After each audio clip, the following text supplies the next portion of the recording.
vous salue tous au nom de notre Seigneur et Sauveur Jésus-Christ. C'est une joie pour moi et c'est un honneur pour moi encore ce soir de partager la parole. J'aimerais rendre grâce à Dieu pour cela et j'aimerais dire merci aussi à mon père, le pasteur Marcelo, pour la confiance qu'il m'a donnée. Bien entendu, j'aimerais aussi rendre grâce à Dieu pour la présence de ce beau peuple qui s'est choisi, que je vois encore ce soir. Alléluia. Dis à ton voisin, Dieu t'a choisi pour une grande destinée. J'aimerais partager la parole de Dieu dans le livre de Proverbes chapitre 18, verset 21.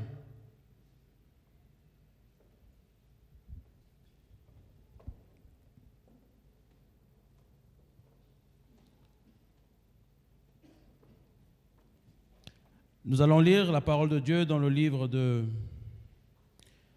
Proverbes 18, verset 21.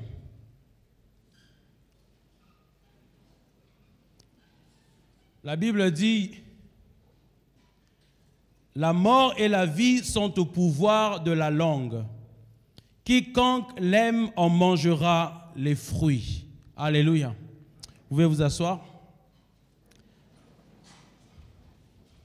Lorsque nous étions encore en train de prier et j'écoutais ce que notre modérateur disait, je crois qu'il a répété la même chose, que ta destinée, ce qui va changer ta vie, c'est ce que tu dis, c'est les déclarations, les confessions que tu es en train de faire. Alléluia.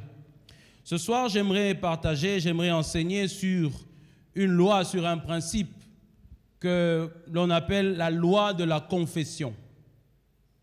La loi de la confession. Et j'aimerais encore lire quelques versets dans le livre de Marc, chapitre 7, du verset 24 au verset 30.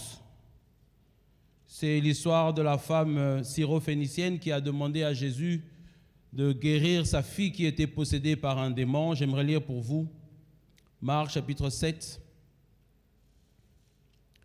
verset 24 à 30. La Bible dit que Jésus étant parti de là, s'en alla dans le territoire de Tyr et de Sidon.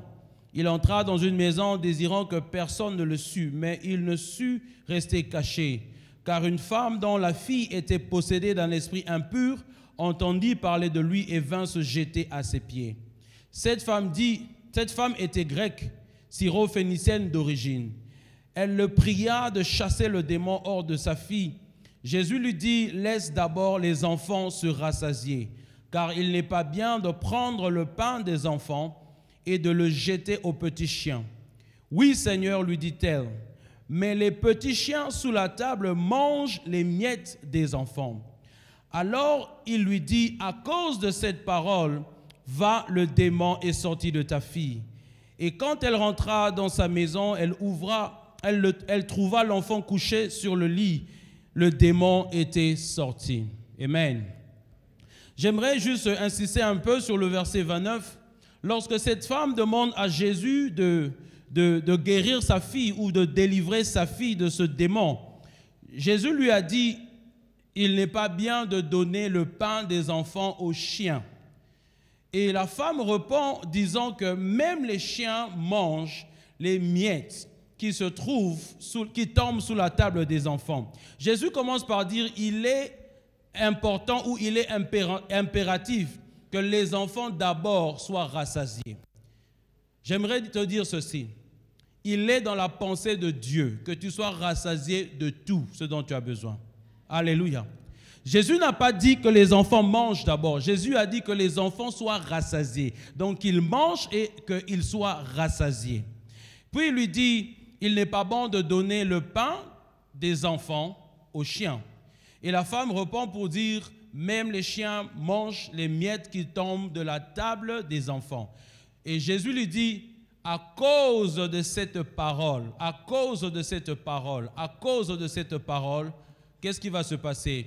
ton enfant est guéri. À cause de cette parole, le démon est sorti. À cause de cette parole, ta vie va changer. À cause de cette parole, ta situation va s'améliorer. À cause de cette parole. C'est pour dire que ce sont les paroles que la femme a prononcées qui a changé le statut de son enfant. J'aimerais dire à quelqu'un, il faut faire très attention à ce que ta bouche prononce. Ce sont tes paroles qui peuvent changer le statut de ta vie. Alléluia. Lorsque nous lisons, la Bible dit qu'elle était syro-phénicienne par origine. Donc c'est pour dire que par ses origines, elle n'avait pas le droit à la guérison. Par ses origines, elle n'avait pas le droit de recevoir quelque chose de Jésus-Christ. Mais à cause des paroles qu'elle a prononcées, c'est-à-dire à cause... J'aimerais ouvrir une petite parenthèse. Vous savez, il arrive des fois que... Lorsque quelqu'un traverse des moments difficiles, ou lorsque quelqu'un est malade, ou lorsque quelqu'un traverse des circonstances vraiment difficiles, vous verrez certaines personnes venir dire non, Dieu, c'est la volonté de Dieu, ou Dieu ne veut pas changer ta situation, ou Dieu veut que ce soit comme ça. Mais j'aimerais vous dire quelque chose ici. Cette femme était dans une situation dans laquelle elle devait rester comme telle, mais elle a réussi à convaincre Jésus. Elle a réussi à dire des paroles qui ont changé son statut.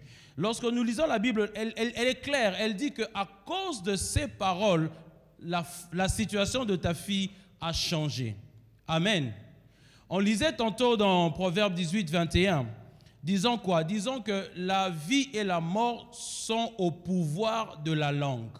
La vie et la mort ne sont pas au pouvoir de ta situation. La vie et la mort ne sont pas au pouvoir du diable. La vie et la mort ne sont pas au pouvoir de la maladie. La vie et la mort ne sont pas au pouvoir de l'économie du pays. La vie et la mort ne sont pas au pouvoir des politiques du pays. Mais la Bible dit que la vie et la mort sont au pouvoir de ta langue. Donc, ce que tu dis, ce que tu confesses, c'est ce que tu verras. Alléluia. Dans le livre de Romains chapitre 8, verset 2, Paul dit quelque chose de vraiment, vraiment important. Paul dit ceci: la loi de l'esprit de vie en Jésus-Christ m'a délivré, m'a libéré de la loi du péché et de la mort. Alléluia. Donc nous voyons deux lois. Nous voyons la loi de l'esprit de vie en Christ et nous voyons la loi du péché et de la mort. Donc il y a des lois qui opèrent dans ce monde. Il y a des lois qui opèrent dans le royaume de Dieu. Et ce soir, comme je l'ai dit, j'aimerais parler de la loi de la confession. Mais c'est quoi au fait une loi? Une loi, c'est un principe qui est basé sur, comment je peux dire? Une loi est un principe qui est basé sur une observation. C'est-à-dire que lorsque je prends ce mouchoir, si je le lâche, qu'est-ce qui va se passer? Quelqu'un peut me dire ce qui va se passer? Ok. Si je le lâche, il va tomber. Si je le lâche une deuxième fois, qu'est-ce qui va se passer? Il va encore tomber. Je suis sûr. Je le lâche une troisième fois, une cinquième fois, une dixième fois, une centième fois. Alors, est-ce qu'on peut établir une loi que chaque objet qui est lâché dans l'air tombe? Comment on appelle ça? La gravité. D'accord? Donc, il y a des lois dans la nature comme aussi il y a des lois spirituelles. J'aimerais expliquer comme ceci. Lorsqu'un avion est posé dans l'aéroport, dans un tarmac, un avion peut peser peut-être, un Boeing peut peser peut-être dans les 400 tonnes. Alors, il y a la gravité, comme on l'a mentionné, ok? Il y a le poids de l'avion lui-même, qui fait qu'il doit rester au sol. On est d'accord? Mais qu'est-ce qui fait que cet avion se trouve en l'air après un moment donné? Il y a des lois qui sont appliquées pour annuler les lois qui gardent l'avion par terre. On est d'accord? Il y a ce qu'on appelle la loi de la gravité, on a ce qu'on appelle la loi de la traînée qui garde l'avion par terre. Alors, le pilote doit appliquer d'autres lois, la loi de la poussée et la loi de la levée ou de la montée, c'est ça. Aussi longtemps que la loi de la montée et de la poussée est activée, la gravité est annulée. Est-ce que vous me suivez? Ce que j'essaie de dire à quelqu'un, si tu peux découvrir les lois qui peuvent annuler ou qui peuvent surmonter tes situations, tu pourras être vainqueur. Alors, la loi de la confession est quelque chose de très important dans le royaume de Dieu. Dieu ne nous a pas donné une bouche pour rien. Dieu nous a permis de comprendre certains principes qu'il a établis dans le royaume de Dieu. De la même façon que la gravité est une loi dans le naturel, il y a aussi des lois dans le spirituel. Donc, lorsque je parle de loi, je veux dire encore que c'est ce qu'on a observé lorsque la même chose se répétait. Chaque fois qu'on lâchait une pierre, elle tombait. On dit, ok, il y a une loi qui fait que cette pierre doit tomber lorsqu'elle est lâchée. De la même façon, dans le spirituel, il y a des lois. Chaque fois qu'on les applique, quelque chose doit se passer. Alors, la Bible dit que la vie et la mort se trouvent au pouvoir de la langue. Amen. Ce qui veut dire que la langue a la capacité d'influencer la vie d'une personne. Il dit, ceux qui l'aiment en mangeront les fruits. Donc, ceux qui l'aiment rempliront leur estomac, rempliront leur ventre de ce qu'ils disent. J'aimerais dire une chose. Je pense que lorsqu'on est un enseignant, même dans une école ou une université, ce qui nous nourrit, c'est notre bouche. On est d'accord? Même lorsqu'on est prédicateur, ce qui nous nourrit, c'est notre bouche. Lorsqu'on regarde dans la nature, tout animal, s'il y a une chose qu'il a maximisée, c'est sa bouche. Le serpent a maximisé sa bouche. Le requin a maximisé sa bouche. Le lion a maximisé. Il vit de ça. S'il n'utilise pas bien, il mourra. Il ne mangera pas. Et Dieu nous a donné une bouche qui peut créer, qui peut emmener des choses à l'existence, qui peut changer le statut de nos vies. Jésus a dit à cette femme, à cause de cette parole, ta fille est guérie. Donc, il y a des paroles qui peuvent changer nos vies. Alléluia. Seulement lorsque nous comprenons que ce sont des lois qui nous ont été données. Amen. Alors, qu'est-ce qui se passe? Nous avons le monde que nous voyons avec les yeux, nous avons le visible et nous avons l'invisible, qui sont deux systèmes complètement différents.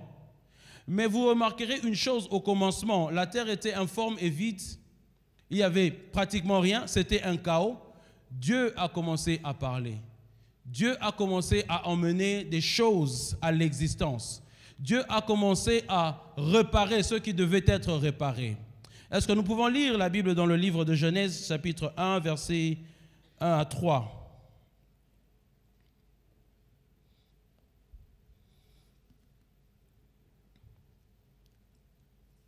La Bible dit, au commencement, Dieu créa les cieux et la terre. La terre était informe et vide. Il y avait les ténèbres à la surface de l'abîme. L'Esprit de Dieu se mouvait au-dessus des eaux. On s'arrête au deuxième verset. Est-ce que quelque chose s'est passé là? Est-ce qu'on a vu une étoile? Est-ce qu'on a vu quelque chose apparaître? Rien ne se passait. Mais au verset 3, la Bible dit quelque chose. Dieu a fait quoi? Il a dit. Dieu n'a pas pensé. Alléluia. J'aime bien, en anglais, ça dit comme ça. Ça dit, you are God's workmanship created in Christ Jesus. C'est-à-dire, vous êtes le matériel que Dieu a utilisé pour créer. Mais il vous a placé dans une usine appelée Christ. C'est-à-dire qu'il voulait créer quelque chose qui lui ressemblait. Pour lui ressembler, il a dit, il faut la même consistance, le même matériel qui fait de moi Dieu, donc cet esprit. Maintenant, je dois placer dans un moule, je dois placer dans une usine qui va produire parfaitement ce que je veux. Et ça ne pouvait être qu'en Jésus-Christ. Alléluia. Alors, si tu es créé comme Dieu, donc tu dois fonctionner comme Dieu. Amen. Donc, si tu dois fonctionner comme Dieu, tu dois maintenant te poser la question, comment est-ce que Dieu fonctionne? Quel est le mode d'opération de Dieu? Et va dans la Genèse, tu verras que Dieu ne faisait que parler. Dieu ne faisait que appeler les choses à l'existence. Dieu ne faisait que déclarer. Il dit que la lumière soit, la lumière était, qu'il y ait des oiseaux, qu'il y ait ceci. Il appelait les choses. Donc, en d'autres termes, vous savez, dans le livre de Marc, lorsque Jésus a maudit le figuier, la Bible dit, il a maudit le figuier et ses apôtres, ses disciples l'ont entendu. Vous savez, il y a des choses qu'on dit pour que les autres entendent. Ils l'ont entendu. Voilà pourquoi le lendemain, l'un d'eux dit, Seigneur, mais l'arbre que tu as maudit, il est séché. Il a dit, mais vous ne comprenez pas, si vous avez la foi, vous direz.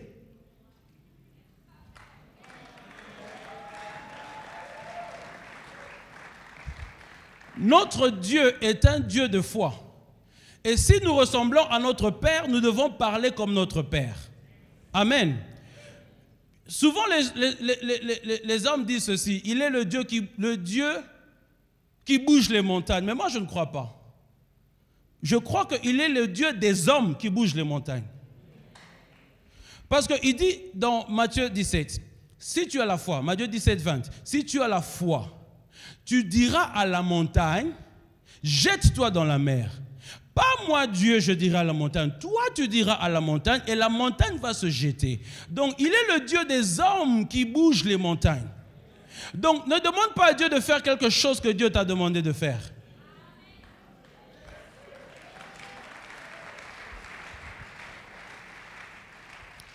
Dieu a dit, vous imposerez les mères malades, ils feront quoi? Mais pourquoi est-ce que lorsque tu rencontres un malade, tu demandes encore à Dieu d'agir?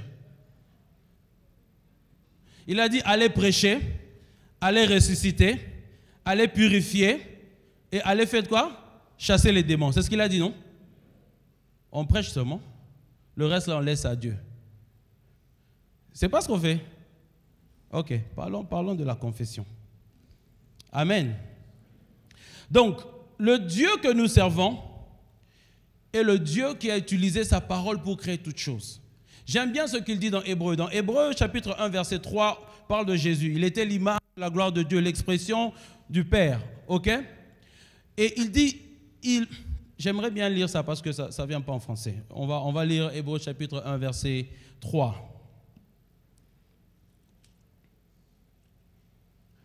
Nous devons fonctionner comme notre Père. Amen. Et notre Père, au commencement, a parlé. Donc, il nous a enseigné que nous devons avoir la culture de parler. La Bible dit, qui étant le reflet de sa gloire et l'empreinte de sa personne, soutenons toutes choses par la puissance de sa par la parole de sa puissance. Tu as vu? Je sais que certaines versions disent par sa parole puissante, mais l'original dit que par la parole de sa puissance. Ce qui veut dire, la puissance était là, mais il fallait une parole pour libérer la puissance. La puissance se trouve en toi, mais aussi longtemps que tu ne parles pas, ton problème croira qu'il est plus grand que toi. L'ennemi croira qu'il est plus grand que toi, parce que tu ne parles pas. Alléluia. Apprends à confesser, apprends à parler. Notre Dieu a parlé au commencement. Il a dit que cet homme soit comme nous, qu'il soit esprit et qu'il fonctionne comme nous. Au verset 28, la Bible dit, Dieu leur a donné la domination sur toutes choses. La domination appartient qu'à une personne qui fonctionne comme Dieu avait dit au départ, un homme spirituel et un homme qui fonctionne comme Dieu. Lorsque tu es spirituel, lorsque tu fonctionnes dans les principes de Dieu, l'autorité aussi découle de tout ce que tu fais. Alléluia. Donc, si Dieu a parlé, nous sommes aussi appelés à parler. Amen. 2 Corinthiens chapitre 5 verset 7. La Bible dit ceci. Le juste vivra. Le juste vivra. Alors, Jésus a dit, si tu as la foi comme un grain de sénévé, tu feras quoi? Tu feras quoi? Tu feras quoi? Tu diras. Ok? Plusieurs fois, Jésus a dit, si tu as la foi, tu diras. Si tu as la foi, tu diras. Si tu as la foi, tu diras. Et ceux qui avaient la foi ont parlé. Le centenier romain a dit, Seigneur, je ne suis pas digne que tu viennes dans ma maison. Je sais que tu es un homme qui a l'autorité. Je comprends l'autorité étant un militaire. Tu n'as pas besoin de venir. Seulement, il a dit, je n'ai jamais vu une si grande foi. Amen. La femme dont la fille avait un démon, elle a dit, Seigneur, même les chiens mangent les miettes qui tombent de la table des enfants. Jésus a dit, à cause de tes paroles. Ceux qui avaient la foi dans la Bible, tu verras qu'ils ont parlé. Alléluia. Donc, si tu as la foi, tu diras quelque chose. Tu es d'accord? Le juste vivra par la foi. L'homme de foi, il fait quoi? Il parle. Ok? Donc, je peux conclure que le juste vit par ses paroles. Le juste vit par ses déclarations. Si le juste est un homme de foi, le juste est un homme qui parle. Ce qui veut dire, ta vie sera conditionnée par ce que tu dis chaque jour. J'aimerais juste donner un petit témoignage. En 2017, j'étais ici pour le mariage de Papa Yves et Faïda Chamala. Je suis venu pour le mariage, mais lorsque j'ai quitté l'Afrique du Sud, ça faisait plus ou moins 6 ou 7 mois que quelqu'un qui travaillait pour nous avait volé ma montre. Cette personne a pris la montre, elle a nié. On a posé la question, on a posé encore la question. Non, je n'ai pas pris. On dit, ok, ça va, tu peux partir. Si ce n'est pas toi, gloire à Dieu. Mais si c'est toi, je peux te garantir que cette montre viendra. Elle est partie. C'était vers le mois de, je crois, au mois de mai. J'ai commencé à prier. Mai, juin, juillet, août, septembre, octobre, novembre, décembre, janvier.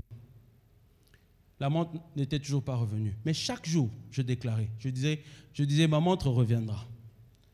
Je disais, ma montre reviendra. Je répétais la même phrase. Je n'allais pas dans des choses compliquées. Je parlais simplement. Je disais, ma montre reviendra. Et je confessais que cette montre allait revenir. Je suis venu ici pour le mariage et le 26 ou le 27 février, je suis rentré. Lorsque je rentre à la maison, ma femme me présente le boîtier de la montre. Elle dit, chérie, le mari de la personne qui avait volé la montre l'a ramené hier. Voici ta montre. Après 9 mois. Après 9 mois. Ma seule prière était, Seigneur, j'aimerais avoir un résultat dans un temps un peu plus court. Mais ça marche. Amen. Si tu dis c'est une coïncidence, d'accord, alors j'aime ce genre de coïncidence. Avec Dieu, il n'y a pas de coïncidence. Amen. La même année, je dois me rendre, non, c'est l'année passée, je dois me rendre à Cape Town. Je devais aller en vacances à Cape Town avec la famille, mais on s'est rendu compte que le budget que cela allait nous coûter était plus que ce qu'on avait. Donc, on pensait annuler. Mais malheureusement, pour moi, j'avais déjà promis au pasteur Luisan que j'allais prêcher à son église. Et j'ai dit, Seigneur, j'ai déjà promis. Qu'est-ce que je fais? Le Seigneur m'a dit, mais c'est toi qui enseignes la prière de confession. Mais non, tu ne veux plus confesser. J'ai dit, Seigneur, il n'y a pas de... Je lui ai dit, confesse, dis-lui que tu seras là. Le 4 avril. J'ai dit au pasteur, ne t'inquiète pas, je serai là à Cape Town vers le 26, le 27. Le 2, le 3, le 4, le 25, le 20, j'avais pas d'argent. Je vais à Johannesburg, je me dis, je vais chercher un ticket qui va coûter moins cher que ça. Peut-être on peut aller en avion et revenir en bus, juste équilibré. Et en plus de cela, il fallait encore payer les frais à l'hôtel. Un jour avant, il n'y a toujours pas d'argent. Je prie, je dis, Seigneur, je sais qu'il y a une voie de sortie. Montre-moi la voie de sortie. Je continue de déclarer que j'allais partir. Le lendemain, je vais à l'aéroport. En retournant de l'aéroport, je vais visiter quelqu'un qui était en Afrique du Sud juste pour 1 ou 2 jours. On va au restaurant et on va manger. Pendant qu'on mangeait, j'étais en train de voir si je pouvais trouver un billet moins cher sur Internet. Il n'y avait toujours pas de billet. Alors je me suis excusé parce que c'est quand même pas poli pendant qu'on est en train de manger et autres, et toi tu es sur ton téléphone, ça ne se fait pas. Alors j'ai dit, pardonnez-moi, je suis juste en train de voir si je peux trouver un ticket. Et le monsieur m'a dit, non, laisse ça, tu vas faire ça même après. Mangeons d'abord, parlons d'abord. Ok, j'ai laissé. Alors, on a parlé. Lorsqu'on a fini, il devait nous raccompagner, sortir de l'hôtel. Et il me rappelle, mais tu parlais de ticket, c'est quoi cette histoire? Je dis, demain, je dois être à Cape Town, je n'ai pas d'argent, je crois qu'on va prendre le bus. Il me dit, non, prends ma carte, va acheter le ticket. Combien ça coûte? J'ai dit, ça coûte 18 000 rand pour toute la famille, 5 personnes. Il dit, prends ma carte, va acheter ton ticket. Et c'est comme ça que j'ai eu mon ticket.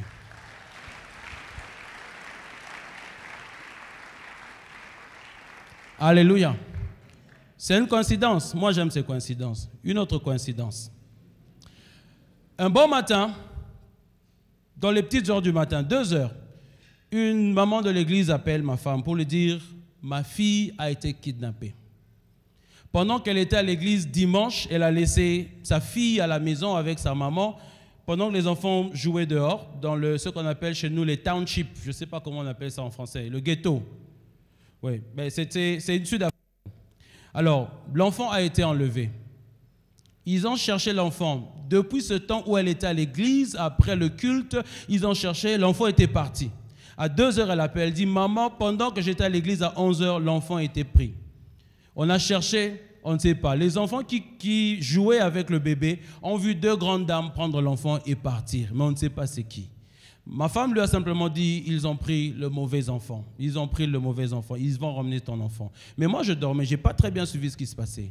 Aux environs de 9h40, si je ne me trompe pas, 9h43. Alors, je dis, c'est quoi cette histoire? Non, l'enfant a été enlevé, on a été à la police, on n'a rien fait, on a tout fait. L'enfant n'a toujours pas été retrouvé. J'ai fait une déclaration. Moi, si c'est une coïncidence, alors c'est une coïncidence répétitive. J'ai écrit dans le groupe de l'église et j'ai déclaré que dans 2 heures, cet enfant sera retrouvé. Sans savoir que quelqu'un d'autre dans le groupe de l'église avait fait la même déclaration, moi je n'avais même pas lu. Je fais ma déclaration, 9h43, 11h43, par là, quelque part par là, cette dame appelle, on a retrouvé le bébé.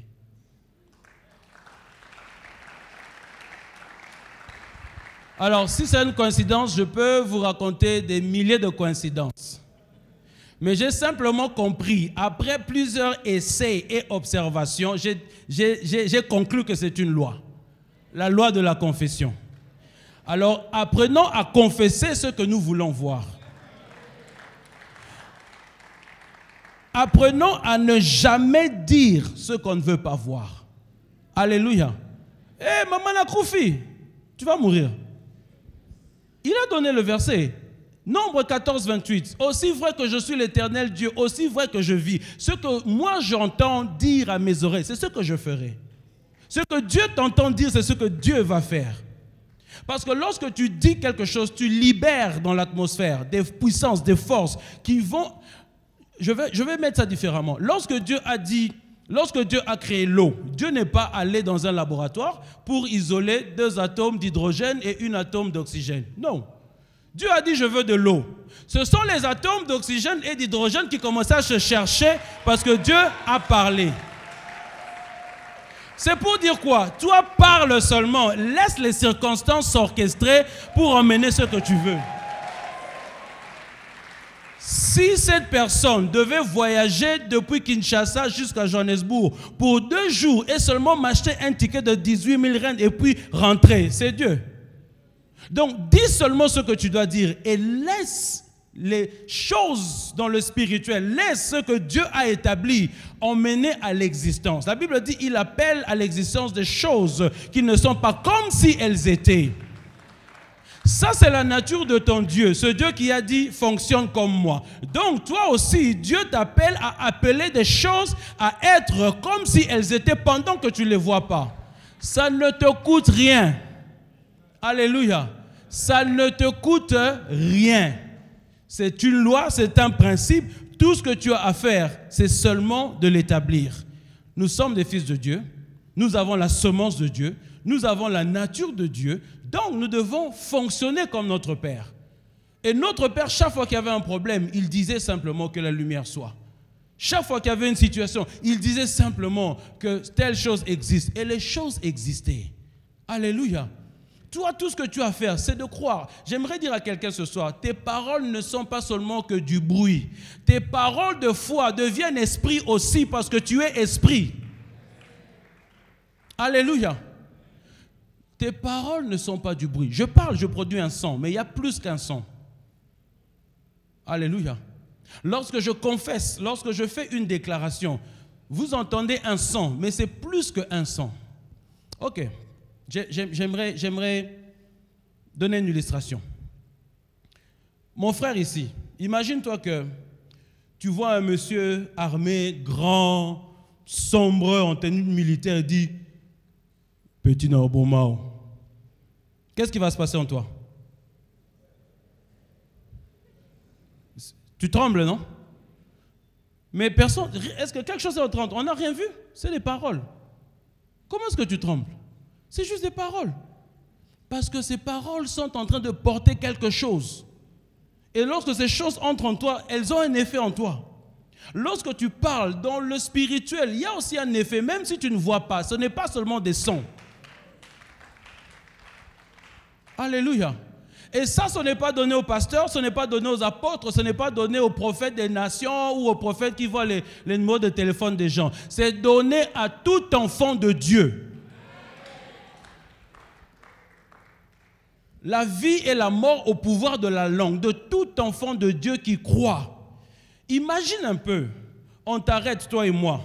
C'est moi qui ai fait une infraction. Je mens, et puis on dit, ah, ok, tu es libre. Toi, viens ici, on t'arrête. Et tu sais que ma bouche m'a sauvé. J'ai menti, mais ma bouche m'a sauvé. Je mens. L'homme a menti, mais sa bouche l'a sauvé. Donc, il a reçu la vie. Ok? Si un menteur peut recevoir la vie, à combien forte raison un enfant de Dieu qui dit la vérité qui vient de la bouche de Dieu? Alléluia. Parfois, les gens ont peur de dire, non, si je déclare ça, c'est comme si je mentais. Non, tu ne mens pas. La Bible dit que le faible dit, je suis fort. Dieu ne sait pas que tu te sens faible? Tu te sens faible, non? Mais Dieu dit, je suis fort. Tu ne mens pas.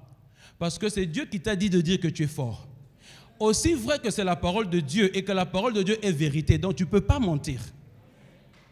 Parce que les choses que tu dis sont vérité. Le diable dit, oh, Okosi, tu es en train de mentir, tu es faible. Je n'ai pas menti. Dieu m'a dit de dire, je suis fort. Si c'est Dieu qui a dit, donc je ne peux pas mentir. Alléluia. Alléluia. Comment tu te sens? Oh non, je suis malade. Non, par ces meurtrissures, je suis guéri. Alléluia. Dieu nous a donné des principes. Dieu nous a donné. Il dit, dans Romains, il dit, la loi de l'esprit de vie en Christ m'a affranchi de la loi du péché et de la mort. Donc, lorsque j'active la loi de l'esprit, la loi du péché est désactivée. Donc, je n'ai même pas besoin de regarder la loi du péché. J'ai besoin de me concentrer. Vous savez, un pilote, lorsqu'il a compris les principes du décollage, même si vous êtes 300 000 sorciers à l'aéroport d'Ndjili, vous croisez les doigts, des pieds, des mains, de la tête et des orteils, vous dites, oh matate, lui, vous n'êtes pas son problème. Lui, c'est seulement la loi de pousser et la loi de monter. C'est tout. Vous faites vos sorcelleries, faites vos... Lui, ce n'est pas son problème. Pousser et puis monter. Donc, il se concentre sur les deux lois qui vont le faire monter. Il sait que sur le sol, je dois atteindre une... Imagine un peu, un Boeing a 400 tonnes à peu près. Tu as 200 passagers, donc tu as 10 tonnes, tu as les bagages, donc 430 tonnes, clouées au sol, avec la gravité de... Comment il s'appelle? Isaac Newton. Hein? G est égal à 9,8. Au sol. Il dit, je sais, je dois pousser 350 km par heure. Ça, c'est ma vitesse. Dès que j'atteins 350, je commence à tirer cette histoire, ça va monter. Même si vous êtes 300 000 sorciers à l'aéroport, là, il va monter. Ce que j'essaie de dire, si tu as compris les principes, tu vas arrêter de nommer les sorciers de ta famille. Tu vas arrêter de vénérer et de glorifier les sorciers de ta famille. Tu vas arrêter de chanter les chansons qui sont focalisées sur les ennemis. Tu vas te focaliser sur comment ça marche. Si ça peut marcher pour lui, ça va marcher pour moi. Tu vas te focaliser. Alléluia. C'est tout ce que tu as à faire. Confesser. Et Dieu dit, si tu confesses ce que moi j'entends, tu le verras. Amen. Et c'est ce que Jésus a fait lorsqu'il a parlé au figuier. Il a parlé au figuier, le figuier était présent, mais il y avait autre chose qui se passait dans le spirituel. La Bible dit que le lendemain matin, l'arbre a séché. Lorsqu'il a parlé, des choses sont entrées dans l'arbre. Alléluia, alléluia. Lorsqu'il a parlé, des choses ont commencé à opérer dans le spirituel. Et Jésus a dit une chose. Jésus a dit, il n'y a rien que je fasse qui vient de moi-même. Tout ce que je fais, c'est ce que je vois mon Père faire. Donc, je suis venu comme un fils, mais j'opère comme je vois le Père opérer. Nous sommes tous fils de Dieu. Donc, si nous faisons comme Jésus, nous allons regarder le modèle du Père. Et si nous regardons le modèle du Père, nous allons faire exactement comme le Père fait. Tout ce que le Père fait, c'est quoi? C'est appeler les choses à l'existence. Je n'ai pas ceci, j'appelle. Je n'ai pas cela, j'appelle. J'ai un problème ici, j'appelle la solution. Il y a la maladie, moi j'appelle la loi de la guérison divine. Alléluia. Je déclare. Pendant que je travaille, je déclare. Je fais un travail qui est spirituel. Parce que Dieu a dit, noir sur blanc, la vie et la mort sont au pouvoir de la langue. Est-ce que tu peux imaginer que ta vie est au pouvoir de ta langue? Pendant que toi tu regardais, non, c'est ta langue. Alléluia. Que personne ne te dise dans ta famille, il y a des... Non, non, non, ta vie est au pouvoir de ta langue. S'ils ont fait ça sur ta vie, alors toi, libère-toi par ta langue. Commence à déclarer ce que tu veux voir dans ta vie. Et que ta bouche ne déclare jamais, alors jamais ce que tu ne veux pas voir. Ne mentionne jamais, alors jamais. Au fait, qu'est-ce qui se passe? La langue a un pouvoir. Le mot pouvoir veut dire capacité, habilité à influencer. Ok? Le diable a compris qu'il y a un pouvoir sur ta langue. Mais lui ne peut pas faire des choses contre toi. Il ne peut pas faire des choses sur toi. Qu'est-ce qu'il fait? Il cherche ta langue. Il cherche ta langue. De la même façon, le Saint-Esprit cherche ta langue pour dire des bénédictions. Le diable aussi cherche ta langue. Il cherche des paroles dans ta bouche pour dire na bongate na vie na ngai. O bongate. Alléluia. Est-ce que tu sais qu'il y a certaines personnes ici, ils sont chrétiens parce que leurs arrières ont prié pour eux? Tu sais ça? David a dit, ne le racontez pas aux filles des Philistins, ne le racontez pas aux filles d'Ascalon. Et puis il a dit que rien ne pousse sur les montagnes de Gilboa, en Israël. Ok? Ça fait 3000 ans à peu près aujourd'hui que rien ne pousse sur les montagnes de Gilboa. C'est une montagne stérile. C'est à peine que deux, trois petites choses essayent de pousser. C'est pour dire quoi? L'homme est mort, mais les paroles sont restées. Jacob a béni ses enfants, il est mort, mais les paroles sont restées. Ton grand-père, ta grand-mère, ta tante, quelqu'un a prié pour toi. Aujourd'hui, tu es en Christ. Donc, tu peux dire des choses, et ces choses vont se passer. Alléluia. Si tu crois dans ton cœur, et tu déclares ces choses, tu verras ces choses. Tu appelles les choses que tu veux voir dans ta maison. Tu appelles les choses que tu veux voir dans ton foyer. Tu appelles les choses que tu veux voir dans tes études. Tu appelles ces choses et tu verras ces choses. Parce que Dieu nous a donné cette capacité. Et c'est une loi qui opère dans le royaume de Dieu. Et c'est une loi qui nous donne accès à plusieurs choses que physiquement, nous ne pouvons pas avoir accès. Alléluia. Jésus l'a fait et il a voulu que ses disciples puissent entendre ce qu'il disait. Lorsque Jésus appelle Lazare, Jésus ne s'adresse pas à la mort, mais Jésus appelle Lazare à la vie. Alléluia. C'est-à-dire quoi? Jésus a adressé la solution, pas le problème. Amen. Je disais ceci. L'ennemi a tendance à nous pousser à dire des choses négatives parce qu'il sait que le pouvoir de la langue, c'est nous qui l'avons. Le pouvoir créatif, c'est nous qui l'avons. S'il te pousse par des pensées à dire des choses, tu le diras et c'est ce qui va se passer. Amen. La Bible dit dans le livre de Matthieu, chapitre 6, verset 31.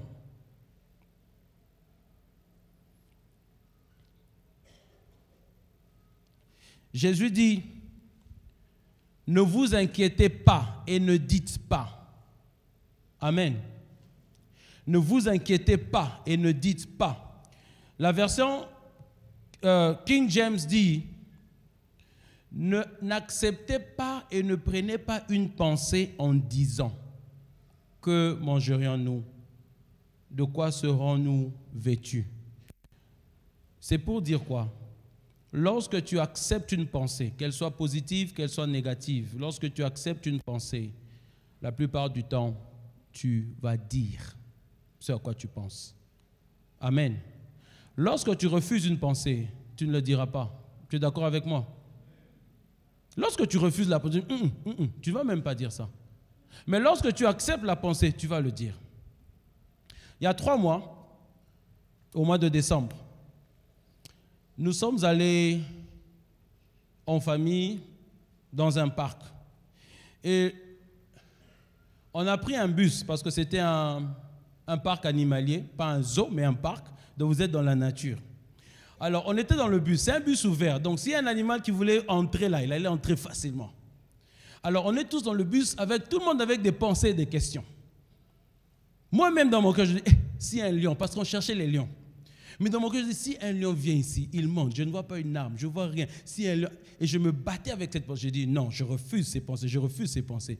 Et puis, j'entends quelqu'un, pas loin de moi, dire, maintenant, si un lion monte ici, qu'est-ce qui va se passer?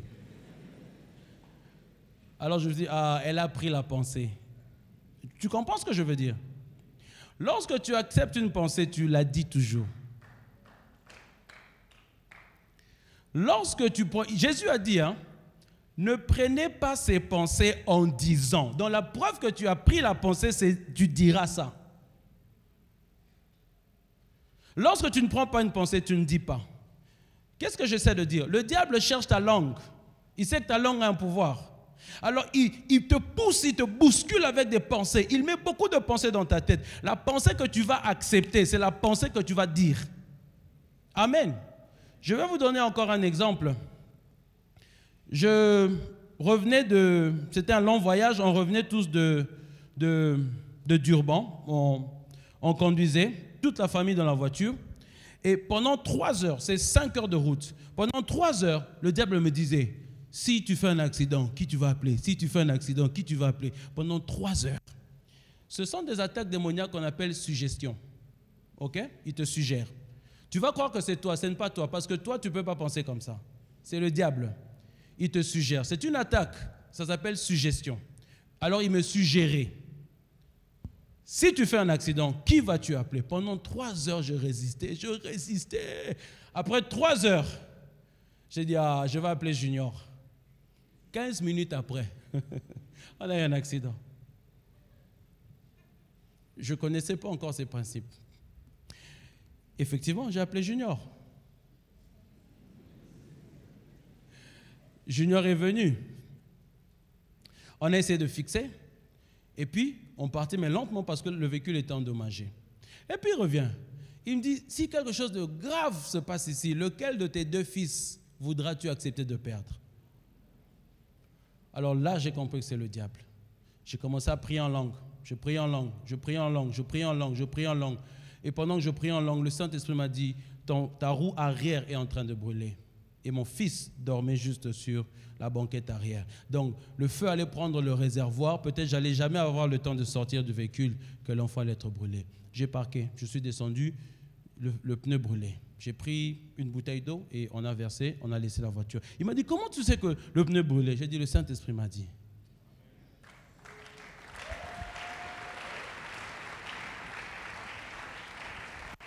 Vous voyez, le diable cherchait ma langue. Et la première fois, il m'a eu. J'ai dit, je vais appeler tel. Et j'ai eu mon accident. Beaucoup d'entre nous, les pensées que nous avons ne sont pas nos pensées. Il nous fait dire, il a besoin de ta langue. Comprends que ta langue a un pouvoir. Ta langue a le pouvoir de te donner la vie. Ta langue a le pouvoir de t'ôter la vie. Si des menteurs peuvent mentir et échapper, à combien forte raison nous qui détenons les paroles de la vérité? Et le diable a compris ce principe. Il ne peut pas parler. Il n'a pas la langue pour parler. Est-ce que tu sais que pour intervenir dans les choses des hommes, il faut être un homme? Tu sais ça? Tu sais ça? Dieu voulait intervenir dans les choses des hommes. Il a dû venir comme un homme en envoyant le Fils. Alors, il ne sait pas parler. Il n'a pas ce pouvoir-là sur toi. Qu'est-ce qu'il fait? Il sait que tu as un pouvoir. Il utilise ce pouvoir contre toi, connaissant le principe de la confession dans le spirituel. Connaissant le principe spirituel, la loi de la confession. Comme j'ai dit, tu confesses, c'est ce que tu verras. Par observation et par répétition, on a vu que c'est ce qui se passe. Et on a déduit et conclu, c'est une loi, la loi de la confession, le pouvoir de la langue.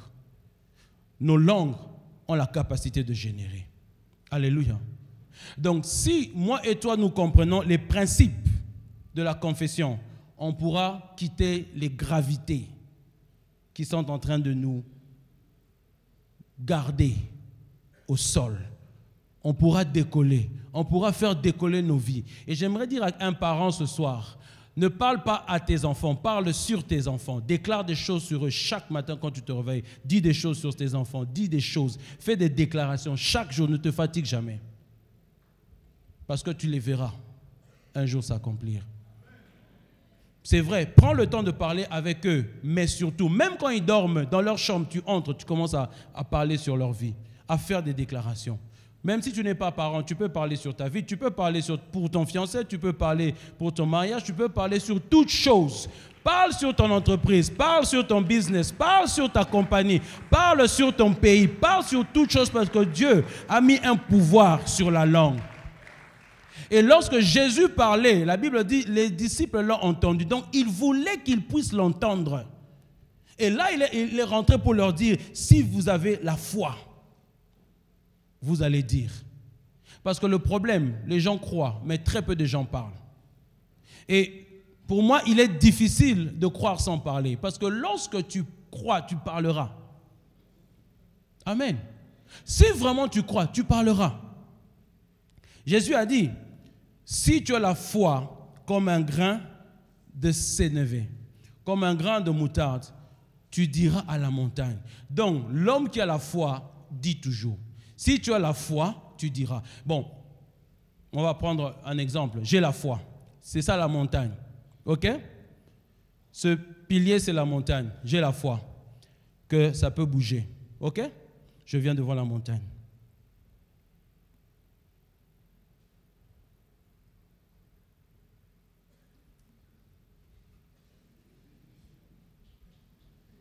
La montagne va bouger. La montagne va dire, mais ça c'est un clown. Il fait quoi? Amen. Jésus a dit, si tu as la foi, tu diras. Donc il est impossible d'avoir la foi et de ne pas dire.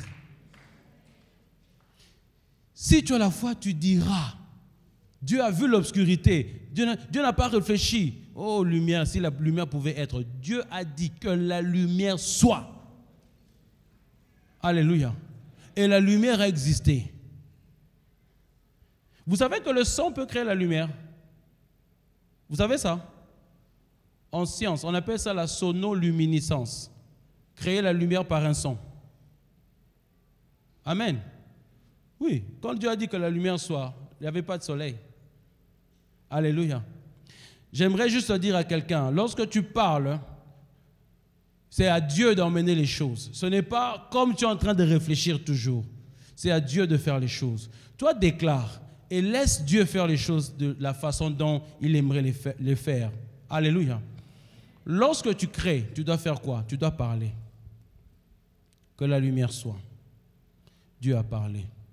Mais malheureusement, nous utilisons deux lois au même moment. Nous utilisons la loi de la création et la loi de l'annulation. Ça existe, annulation? Ça se dit? Ça se dit? Ok. La loi de la création et annulation. Oh, j'aurais une grande compagnie.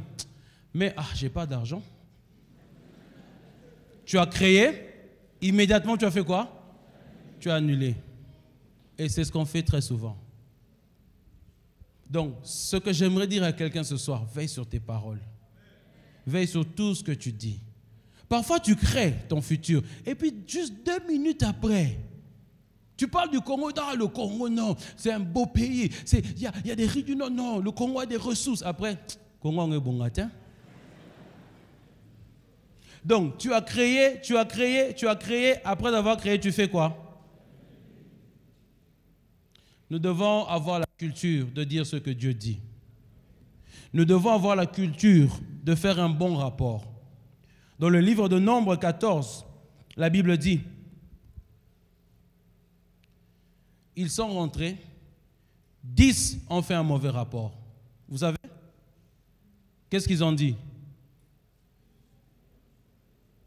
Ils sont géants. On ne peut pas les tuer. Ils vont nous dévorer. OK? À part Caleb et...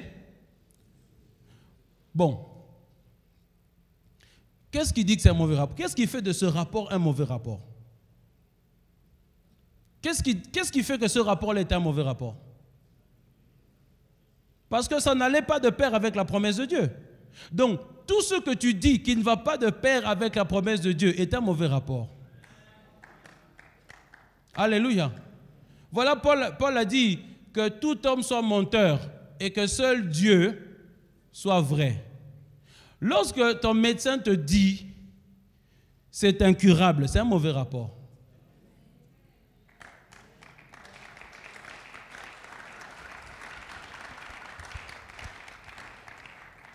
Deux personnes ont fait un bon rapport. C'était qui? Josué et Caleb. Pourquoi c'était un bon rapport? Parce que ça s'alignait avec la promesse de Dieu. Un bon rapport est un rapport qui s'aligne à la promesse de Dieu. Et la Bible dit que tous ceux qui avaient fait un mauvais rapport moururent. Ils sont morts. Les mauvais rapporteurs vont mourir. Parce que la vie et la mort sont au pouvoir de la langue.